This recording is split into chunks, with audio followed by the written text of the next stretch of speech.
जय श्री राम।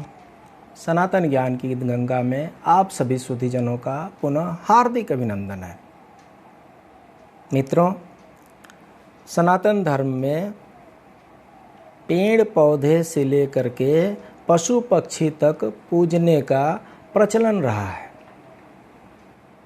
सनातन धर्म में 33 कोटि के देवी देवता माने गए हैं।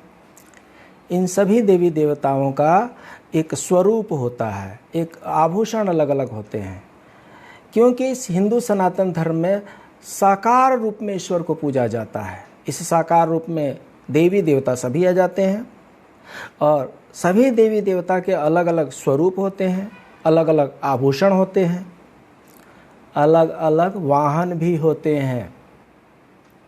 आपने देखा होगा कि ये जितने भी देवी देवता हैं, इन सब के अपने अलग अलग वाहन हैं। ये जो वाहन हैं, ये उनके गुण और आचरण के अनुरूप ही होते हैं और ये वाहन हमें जीवन से जुड़ी कई बड़ी सीख दे जाते हैं। सनातन संस्कृति में वाहन को देवी देवताओं के साथ क्यों जोड़ा गया, इसकी चर्चा तो हम इस बीच में करते ही जाएंगे, लेकिन समझने वाली बात है कि ये जो देवी देवता हैं, ये अपनी दिव्य शक्तियों के कारण जब जहाँ चाहें वहाँ आ जा सकते हैं। फिर इनको ये साधारण से दिखने वाले पशु पक्षी की ज़रूरत क्यों पड़ी वाहन के रूप में लेने के लिए? इसमें हमारे जो प्राचीन ऋषि मुनि जो हैं, इनका मनीषा स्पष्टतः समझ में आता है कि ये देवी देवताओं के साथ साथ पशु पक्षियों को भी कृपा पात्र बनाना चाहते हैं। ये कब चाहते हैं कि देवी देवताओं के साथ पशु पक्षियों का भी नाम लिया जाए, देवी देवताओं के साथ पशु पक्षियों को भी पूजा जाए, देवी देवताओं के साथ पशु पक्षियों पर भी कारुणिक भाव रखा जाए, दया रखा जाए।